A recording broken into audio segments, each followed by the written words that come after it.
I wanted to start, you gave us a taste of your meetings yesterday with President Trump, and in the past you've spoken also about your commitment to take a different approach to U.S.-Pakistan relations than previous Pakistan leaders. And I'm curious if you wanted to say a bit more about what is the difference with your approach and how's that resonating during this visit in Washington, and how do you see the future between U.S. and Pakistan? You see, Nancy, I always felt that the relationship between Pakistan and the United States was never multi-pronged.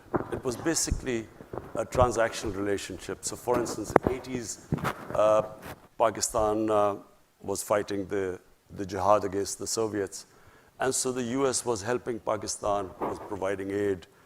And Pakistan was, the various groups created in Pakistan were then conducting attacks inside Afghanistan against the Soviets. The moment that the Afghan jihad ended, the US packed up and left. And not only did they leave, Pakistan was slapped with Pressler sanctions. So Pakistan then was left with 4 million Afghan refugees, a number of militant groups which had been created to fight the Soviets, all dressed up and nowhere to go. We had heroin, drugs that were used at some point to pay for the fighting in Afghanistan. So Pakistan, then first time we had these sectarian attacks and sectarian militant groups, which were first time we heard of sectarian attacks inside Pakistan. Then comes 9/11, and Pakistan again joins the US. I was then, I only had one seat in parliament at the time, and I remember when General Musharraf was consulting all of us that the US wants us to join them in the war. I opposed it. I thought Pakistan should stay neutral.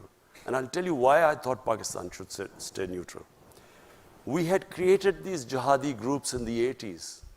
We had indoctrinated them in the idea of jihad, that foreign occupation in Afghanistan, it was a religious duty to fight them. So all these groups, including Al-Qaeda, had arrived in Pakistan. Now comes 9/11, then the US invades Afghanistan. And now we are trying to tell these same groups who had close links with the Pakistan army, because they were created by the Pakistan army, now we are telling them that no, it's because the good guys are there, it's no longer jihad. Now, obviously, a lot of them turned against the Pakistan army, because Pakistan army was then trying to neutralize them. So what we went through, and I just briefly mentioned earlier, it was the worst time in our history. These groups turned against the Pakistan army and the state of Pakistan. And not only that, there were linkages between these groups and the Pakistani security forces, because they had created them. So we had insider attacks, we had, the GHQ was attacked, generals were killed, ISI headquarters were attacked. The army, at one point, the army could not go into the cities in military clothes or with military cars. It was that bad at one point.